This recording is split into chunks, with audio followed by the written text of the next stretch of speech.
The way I became acquainted with this whole exotic idea of transhumanism, I was doing research, actually. I was a writer and doing research for one of the largest U.S. newspapers out of Oklahoma. And this is maybe 20 some years ago. And doing research on the history of Halloween, of all things, and somewhere I came across a term that I had never seen before called transgenics.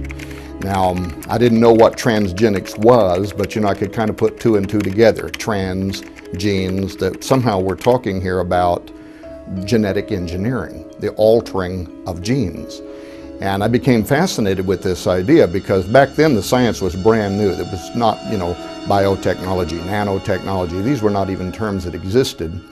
But it was following on the heels of the mapping of the human genome, which then was giving both the birth to a promise and also to the sciences that we are going to be able to do things with genetics. We'll be able to heal our bodies, we'll be able to make ourselves stronger.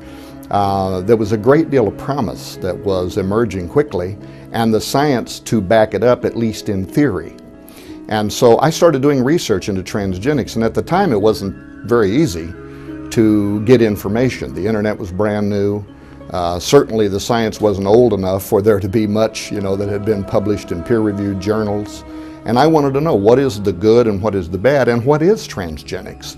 And I came to understand that transgenics was simply the crossing over of species barriers. This could be done at the level of just organisms. This could be done all the way up to the level of sentient beings, that you could literally blend one kind of a creature with another creature. Why would we want to do that? What would be the purpose behind it? That was what motivated me. And quickly I began to realize that both the military and also the pharmaceutical industry both had an interest in transgenics. The military because they thought they might be able to create exotic new forms of materials that could be used. For instance, one of the first successes was a project that was funded by DARPA, the Defense Advanced Research Projects Agency, in which they created transgenic goat spiders, actually spider goats. And the reason that they did this was because they knew that spider silk is amazingly resilient, lightweight, but very strong. And yet it's not very easy, to create a spider farm where you can milk spiders for their silk. But they knew that they could do this with goats. And so that one of the first successes in transgenics was creating a goat which was part spider. It could actually grow spider silk in its milk. And then they could use this for making lightweight bulletproof vests. They could use it for creating cargo nets. But since that time until now, as we may discover later on in this discussion, it has become far more sophisticated in terms of the military's interest and the amount of dollars that are flowing into research that grew out of those early forms of transgenic science. On the other side of transgenics, which is probably the biggest part of where the funding is coming from today, is in the pharmaceutical industry. Pharmaceuticals, why? Because the industry often has to labor with the FDA to try to get permission to do testing of new drug therapies on human subjects. It's very daunting, that task, to try to get a promising new remedy potentially for some kind of debilitating disease, and then to be able to take and start trying that medicine, which is unproven on human test subjects, is not easy to do. Well, the pharmaceutical industry saw right away that they would be able to take animals and put human DNA into the animals, create a human-animal chimera, and then they could work around this problem with getting permission from federal agencies to do human experimentation, and now they could test new drugs in human-animal chimeras to see how the human elements of that creature might respond in a way that they're hoping for with these drug therapies. That too has also grown a great deal since those original transgenic experiments, in that now, of course, what the public most usually hears about is human-animal chimeras that are being created for the purposes of developing stem cell lines, and then the stem cell lines can be used for testing new therapies in hopes that we're going to lead to cures for a variety of human diseases and ailments. Anyway, it was the discovery of transgenics. And my interest in why we would have an interest in funding research into crossing over species barriers that then led me to discover that behind these emerging fields of science was a new cultural movement called transhumanism. And transhumanists are made up today really of all walks of life, everything from college kids to old hippies to academics and professionals. It has become a cultural movement, and it's quickly growing. It's international. Today there's a Christian Transhumanist Association, there's a Buddhist Transhumanist Association, there's a Muslim Transhumanist, there's a Mormon Transhumanist, and then there's just a Transhumanist Association. And for whatever reason, I've had the privilege of somehow becoming connected with some of the leading figures in the world in this area. In fact, Dr. James Hughes, who was the president of the World Transhumanist Association, when he was still the head of the WTA, contacted me and asked if I would come on his syndicated radio show, which is called Change Surfer Radio. Dr. Hughes is a bioethicist. He teaches at Trinity College in Hartford, Connecticut. He's a sociologist. He was and is really the man, the top shelf, if you will. So I agreed to do his show. And I went on his show, and not very well prepared either, but to debate the ethics of crossing over species in barriers in ways that are completely unnatural. And why would we want to do that? Now, of course, as a Christian, and I would probably still consider myself a conservative Christian, I believe in a divine order. In other words, I believe that God was at the beginning of creation, and God, for whatever reasons, placed barriers between the species and ordered that each kind would only reproduce after its own kind. So in the back of my mind, of course, I want to know, what does God know that we don't know? Why did he do that? But then I would say that even if you didn't believe in divine creation, if you are an evolutionist, what we are doing now was not allowed for by evolution either. Natural selection has not done what we are now doing. And so for me, it was a cause for alarm that, you know, they talk about throwing off the balance of nature. We were talking about doing it in ways that a former generation could not have even imagined. So today, the World Transhumanist Association had an original cause. It was really to bring international attention to the idea that through emerging fields of science, we would soon be able to alter what it means to be a human, literally rewrite our DNA, alter ourselves by altering our genetic makeup, create humans, Homo sapiens 2.0. The movement today is often called H+, which just simply means humans plus. A transhuman is in a transitionary state of being. They are human. They are wanting to transition into something else, but ultimately they want to become a post-human, something that has become so radically altered from what we are today as to no longer even be considered to be human. And they imagine creating Homo sapien 2.0 through the use of technology, from neuropharmacology to nanotechnology, genetic engineering, stem cell sciences, robotic assistance, brain-machine interfacing, all of the new fields of science that could have an application for human enhancement is important to the transhumanist movement. Now, the World Transhumanist Association had an original goal of bringing international attention to the movement, and there was a point at which they believed that they had succeeded at doing that. And so they dropped the World Transhumanist Association name and changed it to the IEET, the Institute for Ethics and Emerging Technology. Dr. Hughes is also now the CEO or the president of the IEET, and most of the most well-known names in the world that are also involved in transhumanism, such as Nick Bostrom of Oxford University, are chairs or members of the IEET. So somehow, I never set out to somehow become involved as the nemesis, if you will, of the transhumanist movement, and I've actually became friends with people like Dr. Hughes. He has since been on my radio show. We recently did a series where we were talking about the question, are we alone in the universe, which was raised by the Royal Academy of Scientists out of the UK. And we had him come on, and he talked about, future space travel from a transhumanist point of view, and how our bodies could be enhanced to make us more adaptable to zero gravity states and things like that. So, but the movement is very serious, and it's being taken very serious in the world today, from academia to university studies, and you'll be surprised to find out the amount of revenue literally in the tens of millions to the billions of dollars that are flowing into this futuristic dream of transhumanism now, and the adaptation of various fields of science, which will be used in the very near future to alter what it means to be a human. The science is being developed now according to the world's best and government experts. It's being tested in laboratory settings and is slowly being adapted so that it can be used as a tool for actually altering what it means to be a human.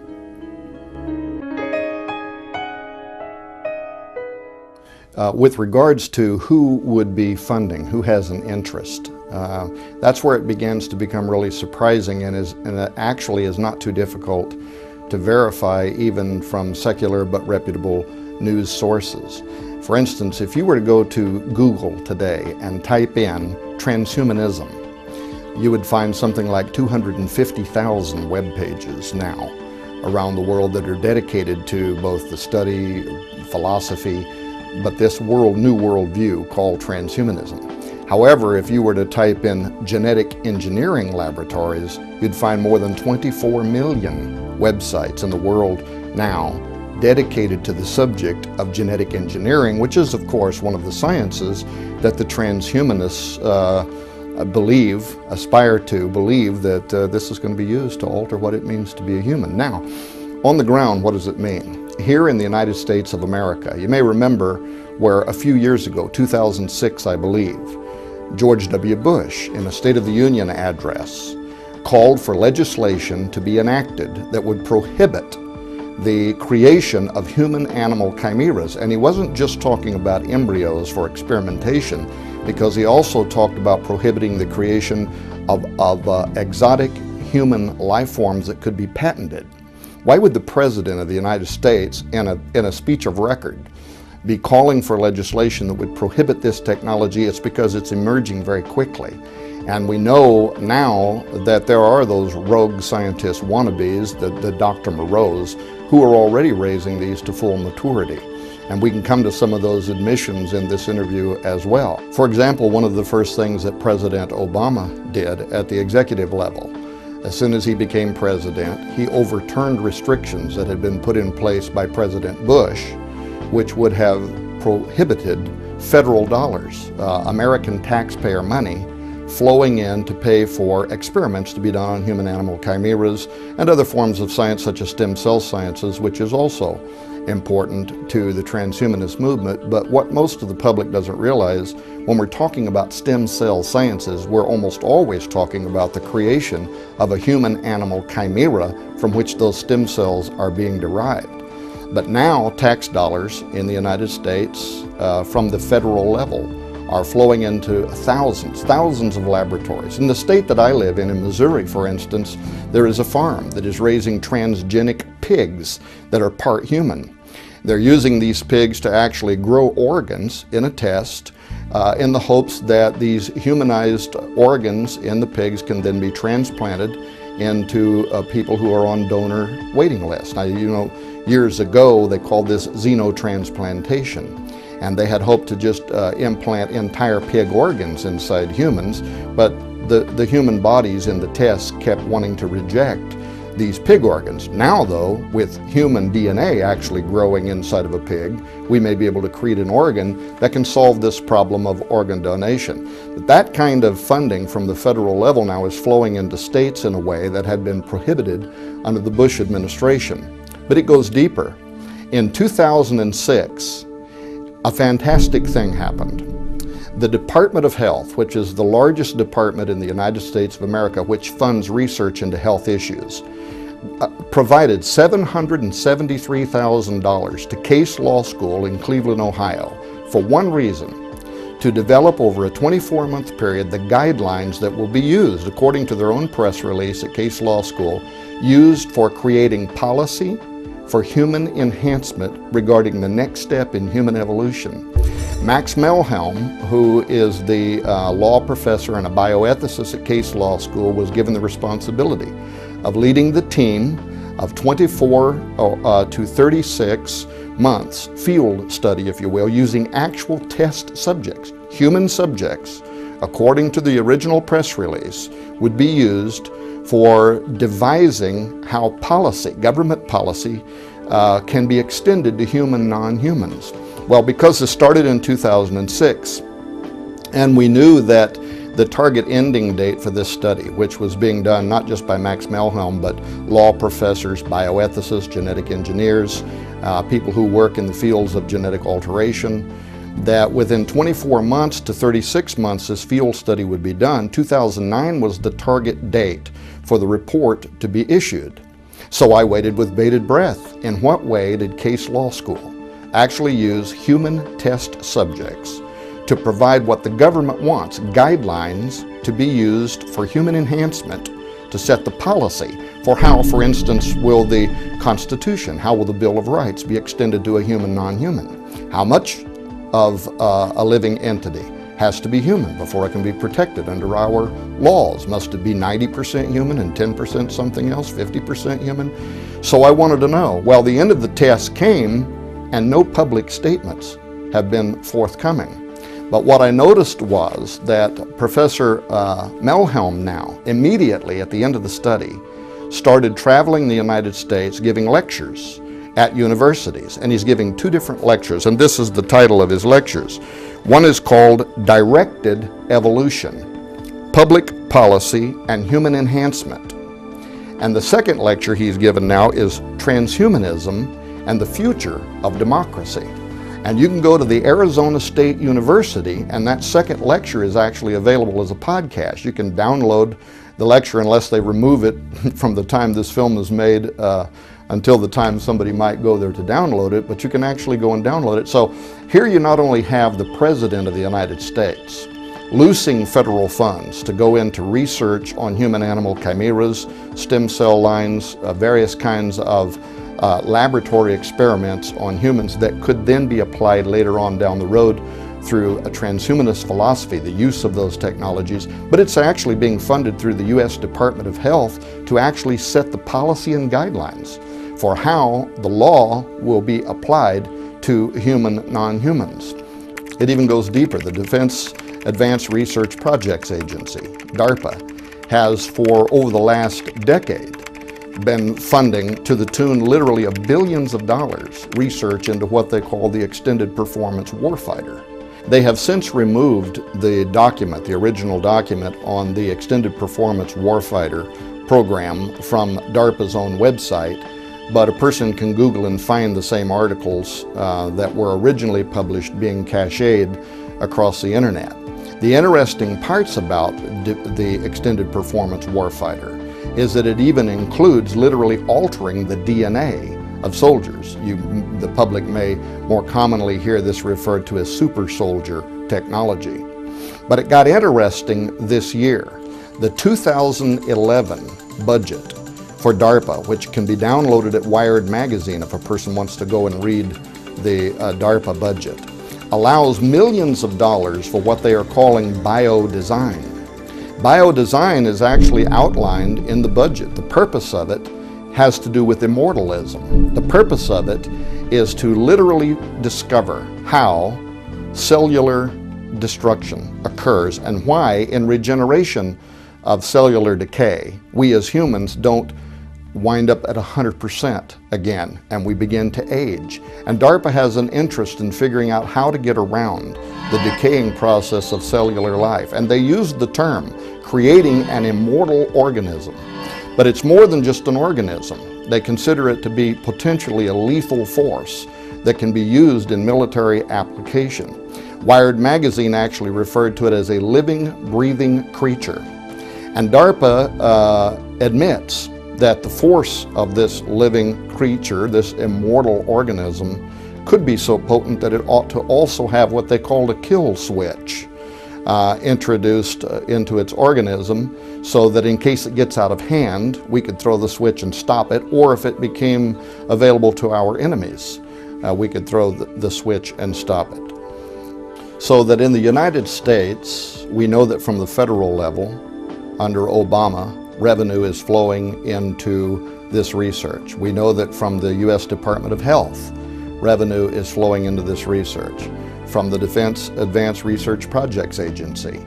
And if a person wants to do their homework, they'll find out that it's also the Air Force, the Navy, the Army. All of our military laboratories are funding now, to the tunes of millions and billions of dollars, research into fields that also include the altering of their soldiers for the purposes of having total battlefield domination in the future. But a person should also be aware that this technology is not just limited to the United States of America. In Australia, in China, in Great Britain, all around the world, literally tens of thousands of laboratories are receiving both federal and private funding for this kind of research.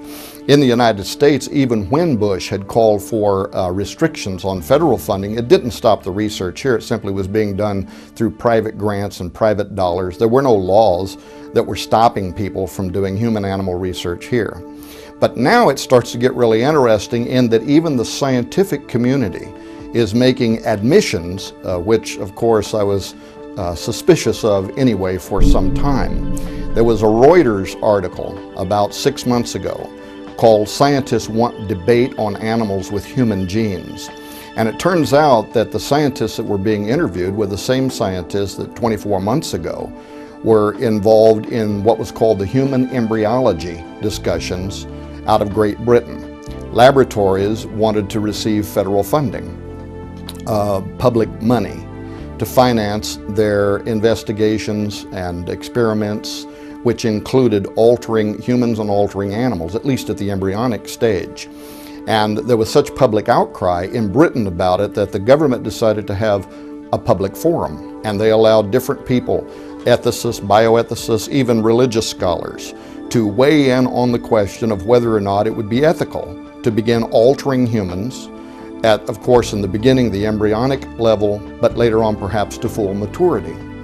At the end of those discussions, and there were some very interesting things during the discussions, by the way. For instance, the Vatican had 2 bishops present during these discussions, and the 2 bishops for the Vatican weighed in saying that if a woman participated in these experiments by providing eggs or ovum, and then later if she had a conflict of conscience and decided that she wanted to raise this half human, half animal as her own child, that she ought to have the right to do so. And I believe that the Vatican's bishops were not really making that argument in sincerity as much as they were trying to illustrate the tortured ethics, the kind of unanswerable questions about, do they have a soul? In Israel, some of the religious scholars in Israel have weighed in, talking about if we create a transgenic animal or clone a transgenic animal and it is part cow, how much of it would need to be human before it would be protected under our laws, and or if the majority of it was cow, could we then offer it as a burnt sacrifice? So illustrating once again that there really isn't any way to wrap any kind of Judeo-Christian ethic around what we are now doing, but it hasn't stopped us from doing it. Well, those scientists who have been receiving funding now from the British government for the past 24 months are back. And the Reuters headline, "Scientists want public debate on animals with human genes," was very specific in that they want to know how far the public now would be willing to let them go. And there were 2 things in this Reuters article that were very telling. One, the scientists themselves admitting that among the scientists involved in this research, they are comfortable now with up to 50% human-animal integration. See, the public mostly is still under the impression that this is being done at the embryonic level and that the amount of human DNA in a transgenic animal is so minute as to be excusable. Well, what we learned in this article is it is up to at least 50% human-animal integration, and that the scientists involved with it are comfortable. But where they want the debate to go now is, Can we raise these to full maturity in the public's knowledge and experiment on part humans, part animals that are fully grown? And by admitting that that's now where they want the public to be comfortable with this research, they also said that they knew that there are some rogue scientists out there that are not operating with federal dollars, and they're getting ahead of them in this technology. And it could even become a new kind of a weapon of mass destruction. It could at a minimum become a molecular biological nightmare, because now by crossing over species barriers in ways that neither evolution nor God allowed for, we are completely uncertain about how, when this gets out of the box, where it may lead us. To answer the question, what would be the benefits of transhumanism through the eyes of a transhumanist?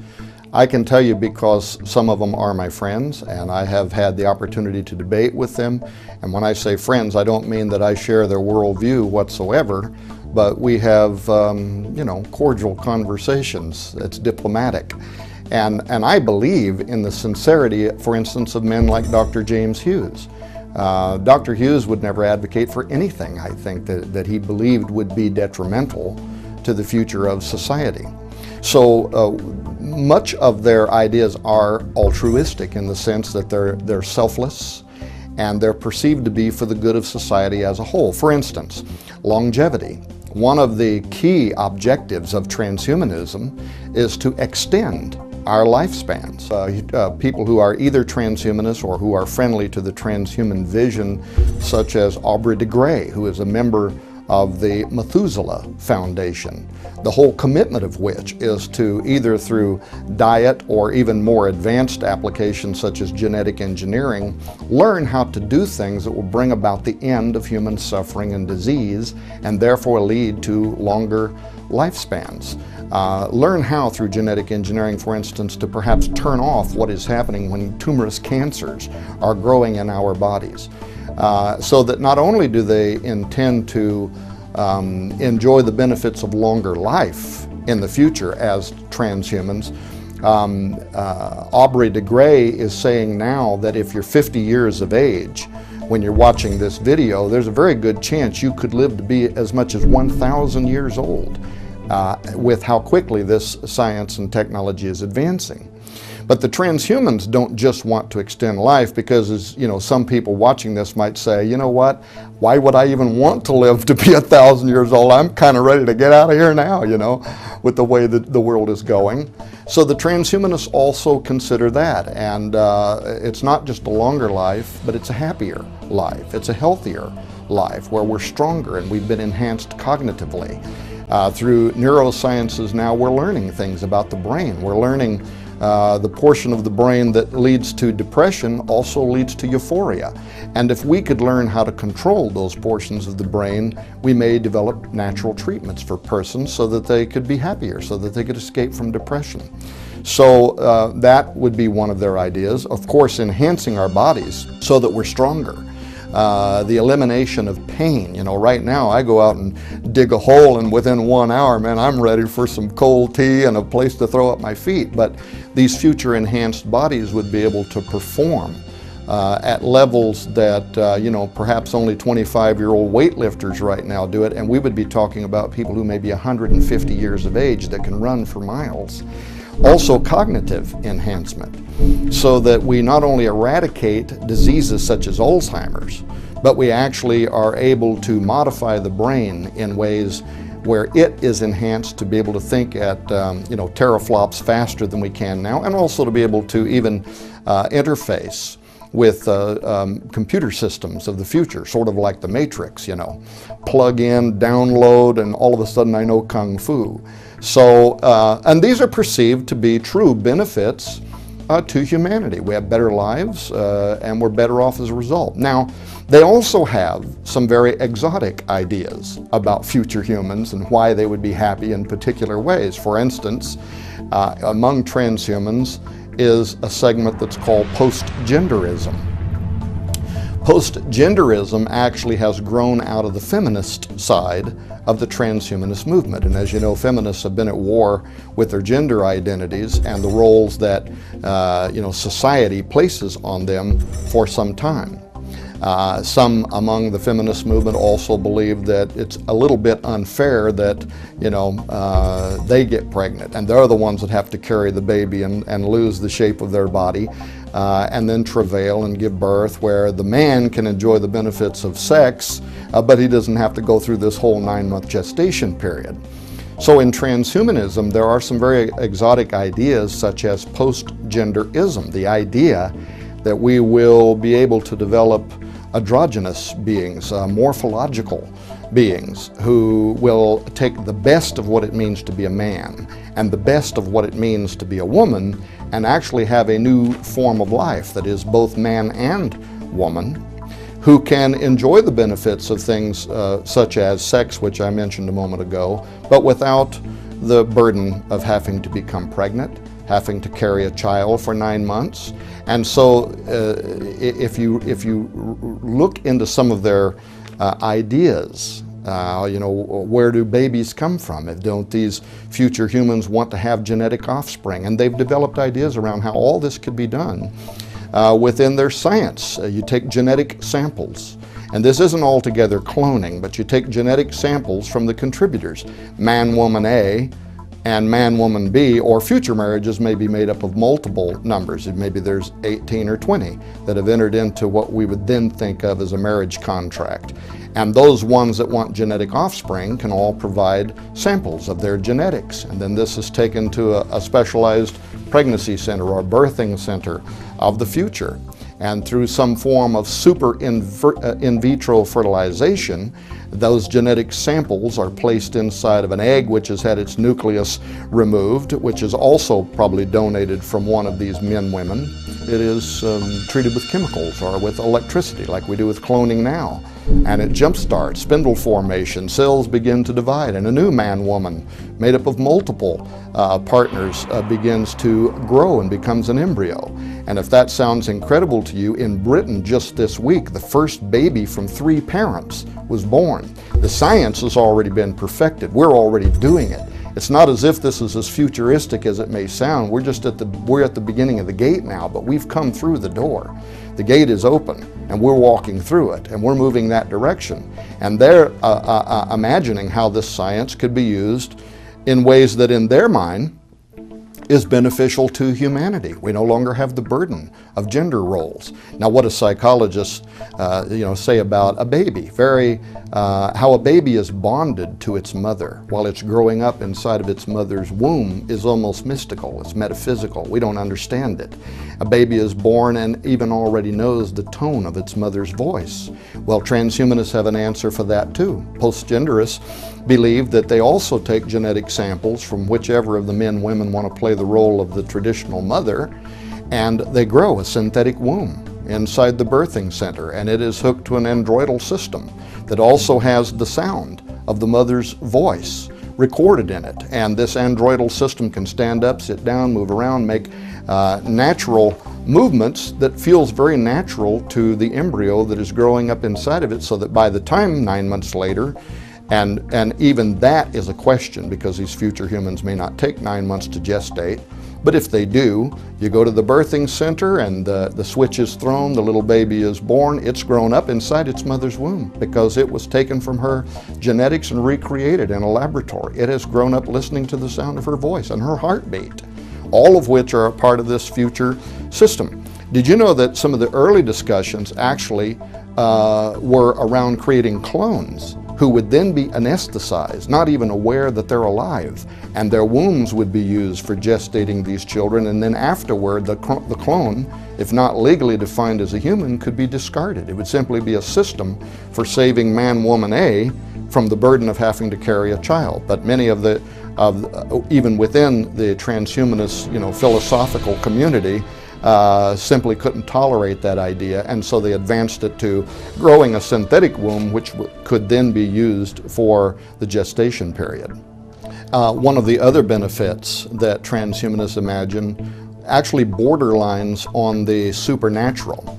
And this started really with Nick Bostrom, who is a leading transhumanist in the world, sits on the IEET's board under Dr. James Hughes. Nick Bostrom actually earned his prestigious seat at Oxford University by writing his thesis on transhumanist values. And thankfully for the rest of us, Dr.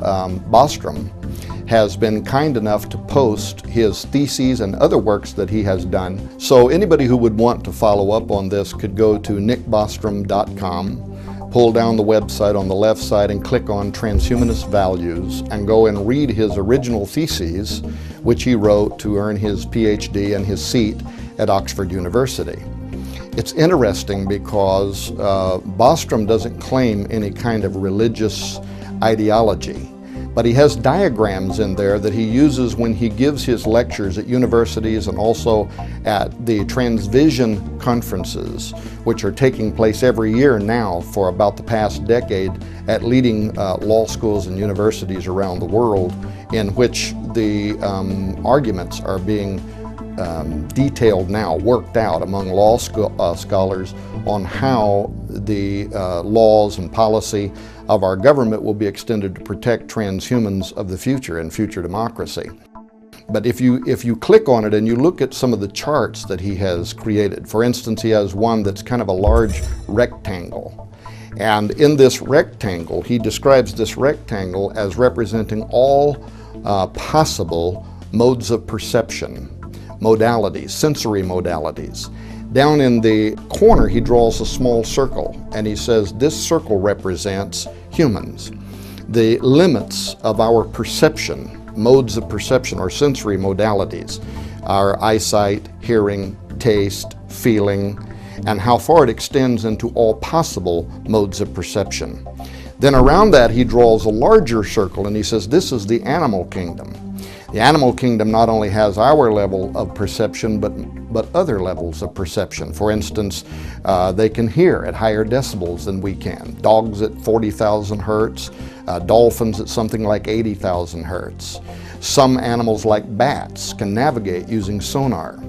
They also seem to be in touch with the earth somehow in ways that we're not. They can pick up vibrations. They'll begin to move out of particular areas when they know there's going to be an earthquake or there's going to be a volcano, and they'll begin to migrate to another area. And we're not exactly sure how they do that. They may be able to smell tumors. And if it's not smelling it, it's some other method by which sometimes they are aware that there is a tumorous cancer, something that is actually degrading your DNA. So he talks about these fascinating things, but then he says something that I think is of the most importance and borderlines the metaphysical. And that is when he points out that animals can also see into areas of the light spectrum that we cannot see into. And that is viewed in transhumanism as a future benefit, and even one of the causal reasons we would want to merge ourselves with the animal kingdom so that we can open these new modes of perception into realities that right now we are blinded to. Perhaps one of the reasons we would want to merge ourselves with animals so that we too would be able to do this. Why this is interesting to me as a Christian and as a researcher and as a scholar of biblical texts is because we know that animals can see into, at least some animals can see into, what we think of as the supernatural realm. And it isn't just extra biblical texts that seem to imply this, but even in the Bible. For instance, the story of Balaam's donkey. Balaam gets in trouble because he's prophesying against Israel, which he's been ordered, by God not to do. And so now he's on his donkey and he's going down the road. Well, the donkey can see something that Balaam cannot see. There's a large angel standing in the middle of the road with its sword drawn, and it's going to take off dumb Balaam's head. And Balaam doesn't know why the donkey keeps turning out of the way, and so he keeps kicking him to get him back on the road, and the donkey's trying to save his life. A great deal of extra biblical research has also been done that seems to show that animals sometimes are responding to something that we can't see. And in fact, probably the average person, at least at one time in their life, have saw their dog growling at something that isn't there, as far as we can tell, or maybe even behaving in a way. You have a dog that's vicious, it's brave, it's not afraid of anything, and then all of a sudden a strange feeling comes over you and the dog senses it too, or the dog may even run and hide under the bed. So they seem to be reacting to something that we can't see with our eyes. And in the traditions and in the histories of the world, owls come, and owls serve with the goddess Hecate, the goddess of witchcraft. Other areas of witchcraft where cats are used as mediums through which we are communicating with the spirit world. That idea has been with humanity since forever, but what made it real to me, of course, is the depiction out of the Bible, at least in one illustration, where an animal can see something the humans cannot see. That is definitely in the back of the mind of many of these transhumanists. And they are bravely wanting to go where no modern man has gone before, in breaching that barrier that is between us and them. This is so true that now the Templeton Foundation, which has been funding an entire series of lectures over the last several years at the Arizona State University on transhumanism and the future of democracy, have played off of what Dr. Bostrom began talking about, and many of what the university students are now asking about. How do we separate our humanity? If we change ourselves physiologically, we enhance ourselves to humans 2.0, do we also change our soul? Do we change our spirit? Do we even have a spirit anymore?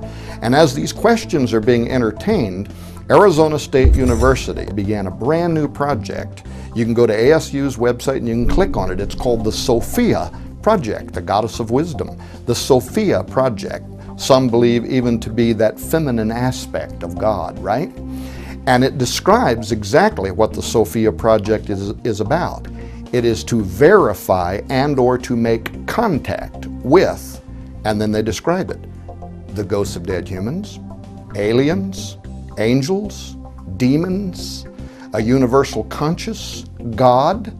They list all of it, the whole purpose behind the project, growing out of transhumanist conversations and debates and lectures being offered at the Arizona State University and funded by the Templeton Foundation. Want to take this whole question of altering ourselves as humans forward to this next giant question. By doing so, can we also now cross over? Can we start communicating with that unseen intelligence? So this too is viewed as a value among transhumans. Many of them are spiritual, and many of them see that as a benefit.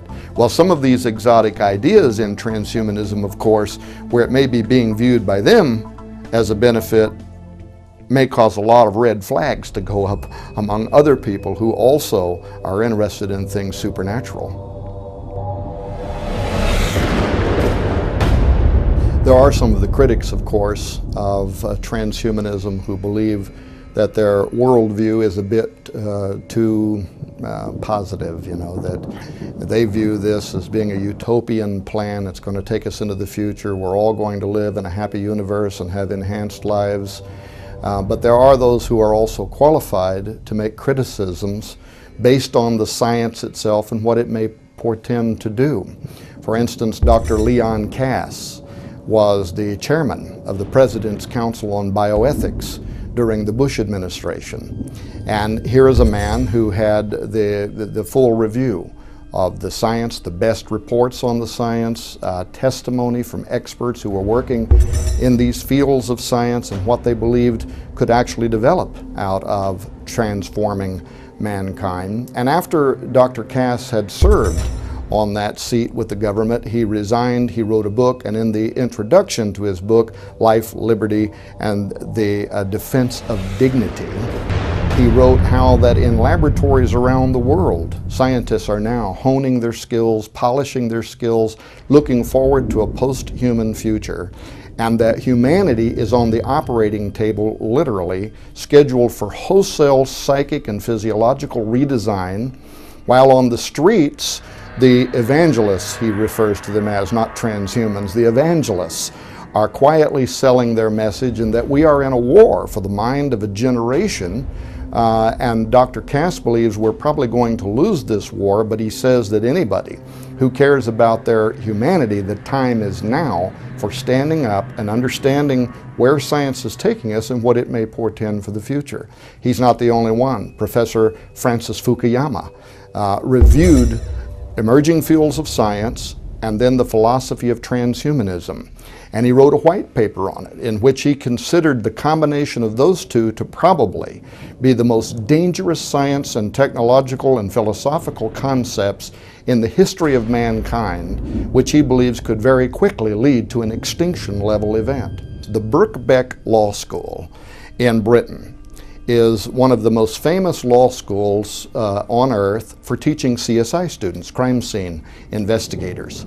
And they put out a press release about 18 months ago now in which they said that they will need to design future classes for crime scene analysis which has been perpetrated by something that is only part human. The whole point was that everything we know about forensics, about profiling, might not apply if we're trying to track down a serial rapist who is part wolf, because he may have a bloodlust, he may have a difference, his mindset, his instincts, everything about him may not fit anything that we understand. And this is considered to be such a real possibility, by the way. It isn't just the Birkbeck Law School.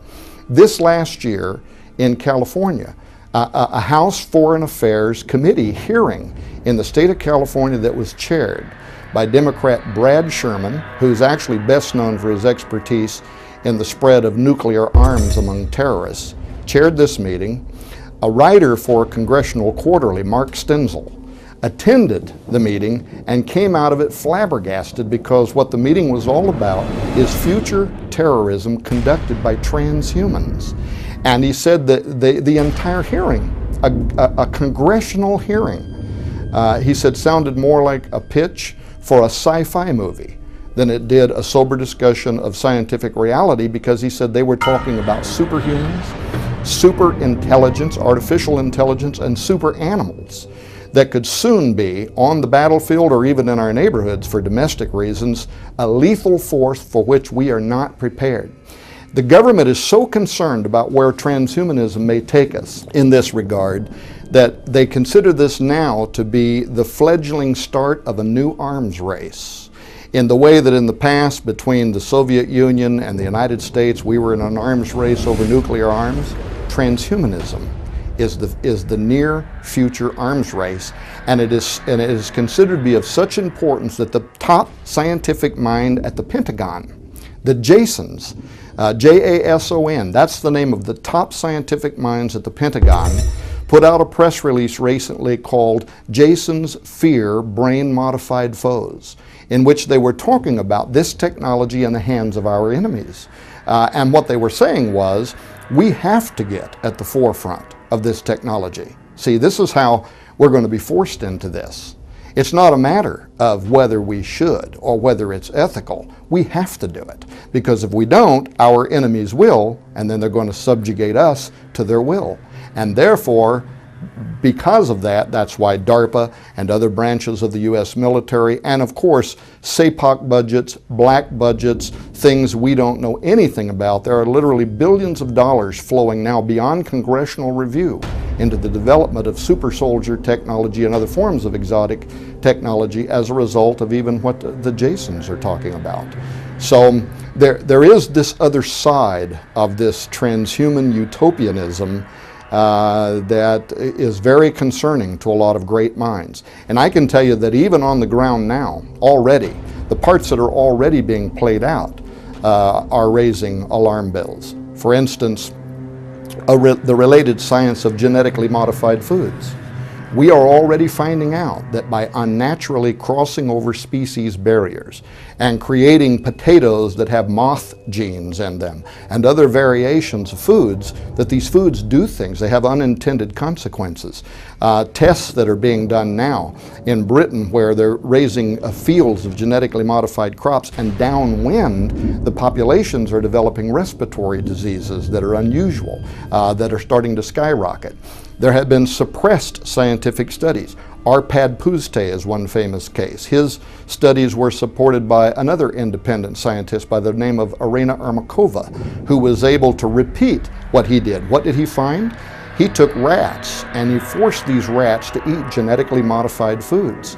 They began developing tumorous cancers. Their offspring came in at half weight and died at half life. This was all done in a laboratory setting which was immediately being suppressed by a giant corporation whose name I won't mention, but who literally stands to lose trillions of dollars in the future, and therefore they are highly motivated to suppress these findings. And only because of Greenpeace and some others who have been involved in lawsuits for over a decade to force these documents to be made available to the public are we just now being made aware of some of the things that are happening in the real world. One of the test studies showed that they would put rats in a cage and starve them. And then they would place genetically modified potatoes here and natural organic potatoes here, and when they open the cage doors, the rats will run to the organic product and they won't even eat the genetically modified crop unless they're starving and have no other options, and then they'll eat it. And you gotta wonder what God's little creatures know about these products that we don't know, but we very well could be opening a door to a molecular biological nightmare, to a crossover between humans and animals, or genetic foods that probably not for a decade will we really understand what the impact on our health is going to be with some of this genetic modification. But imagine now, extrapolate what we already are finding about genetically modified crops. And there are many other stories, by the way, that are now coming through into the news that show that genetically modified crops are leading to cancers in humans as well. But where are genetically modified crops? They're everywhere. They're in Kellogg's Corn Flakes. Genetically modified soy is in food products in every store in the United States of America. This bear has already come through the door and there's no putting it back. So now we're riding the bicycle while we build it. The human population is the guinea pig. We're already doing the science and we'll wait and see how it turns out in the future. But imagine when we now take that same approach to living sentient beings. And now we have genetically modified animals and genetically modified humans that are in the environment. And they are crossbreeding and interbreeding one with each other. Very quickly we could have a human form of mad cow disease. If you're sitting in a restaurant eating goat cheese that contains human DNA, we don't know what the impact of that is going to be on a human. We certainly know what it did to cows and the kinds of brain diseases that it created in them when they were eating their own DNA, when they were eating their own product. We just simply don't know. Prion contamination. Wired magazine recently wrote a special article called Farm Animals, P-H-A-R-M, Farm Animals Crank Out Drugs. And the article was a positive spin on developing pharmaceuticals in transgenic animals. What the public doesn't know is that the writer for Wired Magazine contacted me first and wanted me to be part of that special series at Wired Magazine because they had come across an article that I had written at WorldNet Daily, which was raising some cautions about, tinkering with God's plan. So the writer, Elizabeth Svoboda, contacted me. I like what you have to say. I want my article to be balanced for Wired Magazine. Would you be willing to send me some issues, nutshell some issues that you believe should be, the cautionary side of this science? So I did. I sent it to Elizabeth Svoboda. About 3 weeks later, when the article was published by Wired Magazine, nothing I had said made it into the article. It was all positive about farm animals, P-H-A-R-M. So I emailed Elizabeth and I said, well, I guess nothing I said got written into the article. She said, no, everything you said was in the article, and it got censored out by the editors at Wired Magazine because they didn't want the public to be bothered by these issues. They wanted to put a positive spin on it. Well, then I went back and read the article, and I knew she was telling me the truth because there was a particular line that I had used in which I said we might want to be careful tinkering with God's plan. That's a very specific phrase. When I went back and read the article, I saw where a scientist by the name of Vandelevor said, now some people might say we shouldn't be tinkering with God's plan, but, she said, if we find a cure for cancer through a transgenic animal, we won't hear the public saying you shouldn't be doing that. I didn't do it, but I wanted to email Miss Vandelevor and say, have you watched the movie with Will Smith, I Am Legend? Because that is exactly the scenario with which that film opens. You have a molecular biologist or a geneticist sitting in front of a television on somebody's talk show saying, we have found the cure for cancer. How did they find the cure? They merged human and animal DNA because some animals are more resilient to cancer. And out of that, they created a vaccine. And they vaccinated all of the earth, and everybody celebrated that we have found the cure to cancer. Now the scene changes, and it's 2 or 3 years down the road, and almost all life on earth is dead. Why? The unintended consequence, a form of human rabies developed because something that was not natural to us now was bridged into our physiology by crossing over into the animal kingdom. And by the way, that is a very real scientific possibility, but it isn't stopping anybody. We're doing it anyway. So there definitely is two sides to this coin in terms of what transhumanists are aspiring to through the use of these new sciences: biotechnology, nanotechnology, neuropharmacology. They all have great ology names and ism names. But what they may do is lead us literally into the fulfillment of biblical prophecy.